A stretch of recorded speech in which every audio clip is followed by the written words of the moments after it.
loves, so I'm going to film this video similar to how I filmed the Fenty Beauty. So I'm going to go ahead and do the demo first and then the review, just because I kind of wanted to talk through it. So heads up, this will probably be a 20-minute video like the Fenty Beauty. Anyways, so it's kind of like a first impression video just because I barely like tried it. I literally just got it at the Sephora and tried it and swatched it there, and then I was really concerned. Anyway, so this is the color that I am, and looking in this mirror and kind of like comparing it to my face with no makeup, it is very similar. So what I'm going to go ahead and do is put it on my hand because I don't know how much I'm going to need to use. Seeing it come out of the bottle, it's not runny, so it is thicker. Talking to the girl at Sephora, it was pretty evident that it was going to probably not be medium coverage.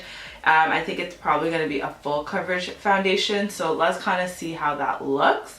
So putting that on my face, I'm happy with the color. Actually, I'm really happy with the color. This is probably the closest color match I've ever had of a foundation. This is not medium coverage though. I like when my okay, it's probably medium coverage, but it's not lightweight. And I don't think I ever said it was lightweight, but I really think this is full coverage. It's not as thick as like Kat Von D or Marc Jacobs, but it's also not like every other foundation that I've had where it's more like lightweight and glides on a lot better. Okay, I definitely need more product. What I put was not enough. I don't usually wear foundation. I don't actually ever wear foundation that's really thick. I'm really a lightweight person. I don't like feeling my makeup on my face, if that makes sense, you know. I like to feel as little as possible, but I think I could vibe with this because do you guys see this color match?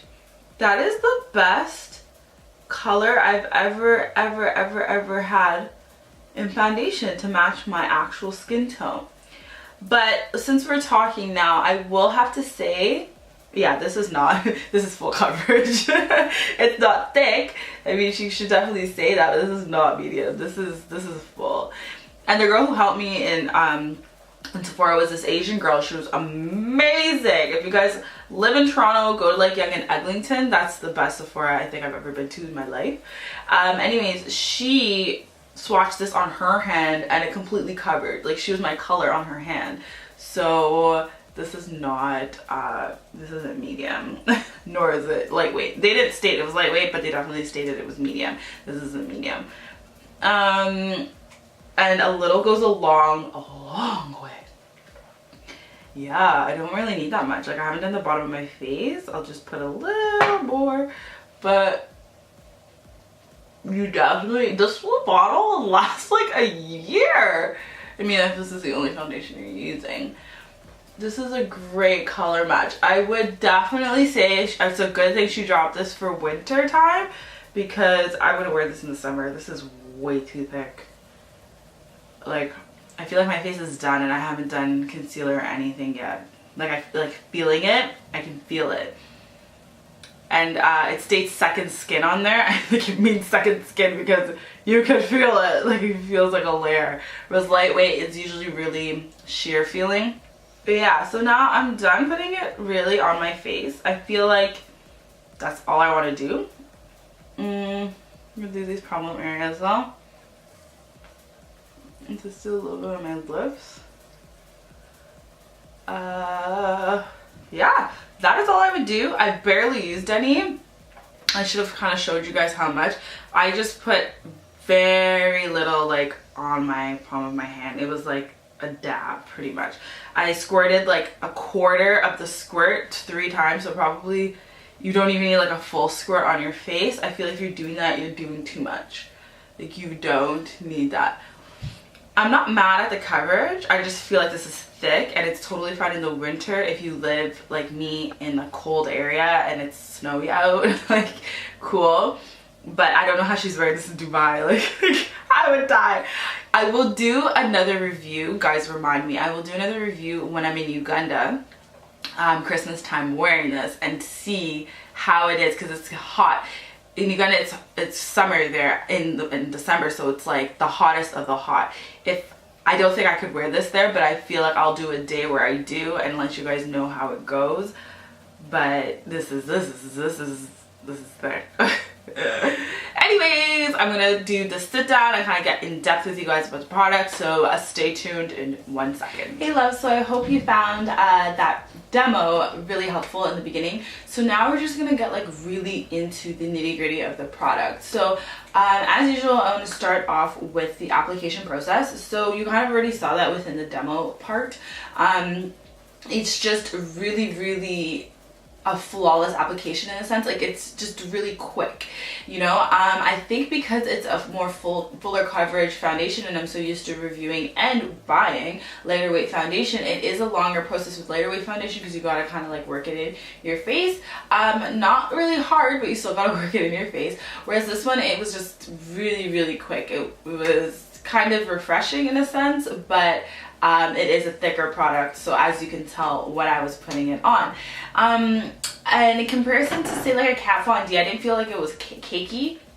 I felt like, I don't know, I haven't been following Kat Von D's line, but I know when the foundations first came out and there was my color, I just felt like it felt so heavy and so cakey. I was like, this is not going on for my face. Like, no, Nabi, no thank you, like, no thank you. The second thing that I wanted to talk about would be the size of the Huda Beauty. So this is the foundation bottle. It is the standard, I feel like it's a standard size, like 35 milliliters, 1.18 flow ounces or whatever. I will obviously like below leave kind of a comparison with the other foundations, but I do believe it is a standard foundation size, which was really good. But like I mentioned in the demo, what I really liked about it is that you don't use as much product because it is a thicker foundation. It is not medium. Like on the Sephora website, hang on a second, let me find it. I feel like I should do this for all my videos and just already have, oh, it's open. Ah. Okay, so coverage, medium. I don't feel like it was medium. I don't think it was as thick as obviously like the Marc Jacobs or the Kat Von D. So if those are not considered, or if those are considered, what's medium? Small, medium, large, medium, full coverage, sorry. Wow. If those are considered full coverage, I don't know, I guess this is an in-between between a medium and a full coverage. I feel like for me, the foundations I usually wear and review, which would be like, for example, the Fenty Beauty or the Estee Lauder or the Giorgio Armani, I feel like those are medium coverage, lightweight. Medium coverage, lightweight. This is full coverage, full weight. But it's not like a heavy hitter kind of coverage, like, or not coverage, but heavy hitter, like full weight like the Kat Von D or the Marc Jacobs. I am rambling, I'm sorry, but yeah, that's basically what I wanted to say, was just that I think that was kind of falsely placed in that, but I will talk about their marketing and all that in a second because I was just not feeling it, but we'll get about that in a minute. So how available it is, I don't know if it's available on hudabeauty.com because when I was on Huda Beauty, it didn't seem like you could buy the foundations. Like, I feel like, was it just available in Sephora and like whatever other places online? I don't know, but if you're living within North America, so Canada and the US, you could just get on Sephora.com. I did notice that a lot of them are sold out, a lot of the colors. More so the lighter shades than the darker ones, but a lot were sold out. The second last thing I wanted to touch on was the price. I feel like it was a standard price. It is 52 Canadian, which I think is like, I don't even know how much US, but as per usual, I will leave them both here. But I think that's like a standard range. I feel like Fenty Beauty is 54, Giorgio Armani, it was one of the higher end ones, so that one's like 60 something. If you're getting like a Makeup Forever, I believe that's similar to Sephora's actual foundation brand. That one is like the cheapest probably, and I think that's like 20 something. But generally it's like within the same range as like the designer-esque more higher brand makeup lines. I think it's just in correlation with them. So I think price wise, like it's definitely worth it. I don't feel like I could finish this as quickly as I finish other foundations. And I don't usually finish foundations that quickly to begin with. I don't, like I said, I don't like a lot of makeup on my face, weirdly enough. I know, like I'm always decked out, but I like when it feels light. And for this, in order for this to feel light, you just need to put a little on, and a little will go a long way. So for the price, I feel like it would be worth it. Like it wouldn't run out as quickly as say like my Estee Lauder one did, that I love. That was like perfect like coverage and very lightweight, similar to the Giorgio Armani and the Fenty Beauty and whatnot. Now the extra category that I wanted to add to this video, which I don't normally do with videos, was kind of like a marketing one. I felt like this product, I am so happy I did not buy this online, and I was so close to, because it was only available in 2 stores, and I live in the greater Toronto area. So now imagine living in an area with like maybe like GTA, York region, and everything included, probably a range of like 4 million people, no, more than that, way more than that. And it was only available in 2 stores. 2 stores completely far away from me, both of them equally as far. It would be like 45-minute drive. So I have to go within the city or within Mississauga, which is another city, to get this product. And I just felt like you need to see it in store. You cannot, and I really like, you'll be so lucky if you're able to buy it online and get a perfect color match. Kudos to you, congratulations. Did not work for me. I feel like when Fenty Beauty came out, mind you, like we're all now comparing everything to Fenty Beauty because it's like, ooh, we got taken care of, now we're spoiled. But like, to be honest, I know she obviously came up with this foundation far before thinking of Fenty, like, you know, far before Fenty Beauty was like a factor. Not a factor, but like before it came out. Like, yes, they were like a month apart, but it's not like Fenty Beauty came out and in a month she started ready to go do a foundation. Like, it takes time to do these things. So obviously it was in the works prior to the release of Fenty Beauty. However, I just feel like Fenty Beauty did an amazing job with their models, like being very close to the swatches, which were extremely close to what realistically you looked like. You know, you can find a comparison. You know, you got people like Ducky, who was like the darkest shade, and you got different ranges within that. And I'm not saying everybody needs a 40 shade color range. Like, everybody does need a 40 shade color range. Let me take that back. What I mean is, I understand not everybody has that, but be very careful when you have a photo and a color and the color of the foundation bottle, and you expect people to go on there and to find their color range or whatever. So the model that represented this color, and I forgot to mention the color, it's Hot Fudge that I'm wearing, which is the darkest color.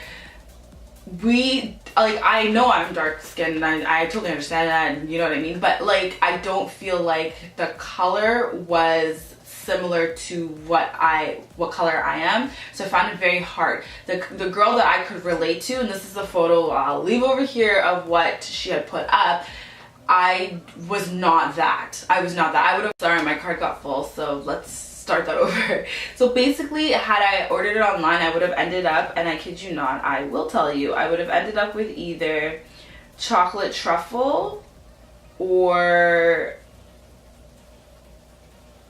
yeah, chocolate truffle or coffee bean. And those two, like, okay, I think the other one that I vibed with, I think, was chocolate truffle, which wasn't too bad. My coffee bean was like a no. It was like no, and it is more red undertone, so I get that, but I just feel like her marketing team or whoever took the photos, they were just not good photos, and it was just not, it was just no. And then the main photo, like I was mentioning earlier, that she was like kind of like using to promote, you would assume you're getting like 40 shades, this 30 shade range, right? And Fenty Beauty was a 40 shade range, so there was a lot more options for darker skin, which I get. But like, if you have 6 colors for us, just say you have 6 colors for us. Don't put a photo with like 12 different people who are like darker skin, or however many are in the picture or whatever. But like, I just had an issue with the marketing team, so it makes it very hard to buy online. So I probably wouldn't recommend buying this online unless you're seeing this video. Obviously, if you got this far, you've watched this video and you feel like you're confident enough. So just in comparison. I feel like her chart though was rather accurate, which I will also leave a photo here, which showed like the darker skin tones, and it was pretty accurate. It was really in depth, but I was second guessing myself because I was looking at the photos and being like, but this doesn't match like what's being said here, like this isn't making any sense. So it was a lot of confusion. But considering that this is her first foundation release, I think this is very promising. I think she's going to come out with even more shades, and I think it's going to be a lot better and a little more accurate in terms of even the description of the products online. So basically overall, the only thing that really irritated me about this was the marketing and doing it online. I would rather the overwhelmed feeling that I felt with Fenty Beauty and then finding my shade than the overwhelmed and annoying feeling I had with Huda Beauty and having to go in store and having to drive 45 minutes to get this product. Mind you, my sister lives like 2 minutes away from there, so like I have other things to do in the city, but like this was not an online purchase. This should not be an online purchase, but in future I'm all about it. So that's pretty much my review and demo. Anything that I forget, I'm soon gonna have my blog kind of like fully running within like the next month or so, so there'll always be like more in-depth like things in there when it comes to products that I kind of forget, or I just feel like I can't fit within a like considerable amount of time on a YouTube video. So thank you guys so much for watching. I feel like this product just opened up new doors. I just feel like a battle video is just in the works and ready for Fenty versus a Huda Beauty, which is so necessary because I love Fenty Beauty, but now that the the hype is over and like I'm done with my that's another thing I forgot to mention, that I wore my normal skin color because I did go on a vacation and I was in the sun the whole time when I was in Italy. So by the time I bought Fenty Beauty, I was darker, and now that like I'm starting to get back to my regular color, which I can tell because my bikini line is starting to fade, it's starting to settle that it isn't quite as hyped as it needs to be. Like there needs to be improvement in that product as well, so it'd be really cool to do a battle video on that. So thumbs up and leave a comment below if you really want to see that between the two products. I think they're both heavy hitters. I think they both have so much potential, and I think they're both amazing products. So yeah, thank you guys so much for watching, and I'll check you guys next week. Bye loves.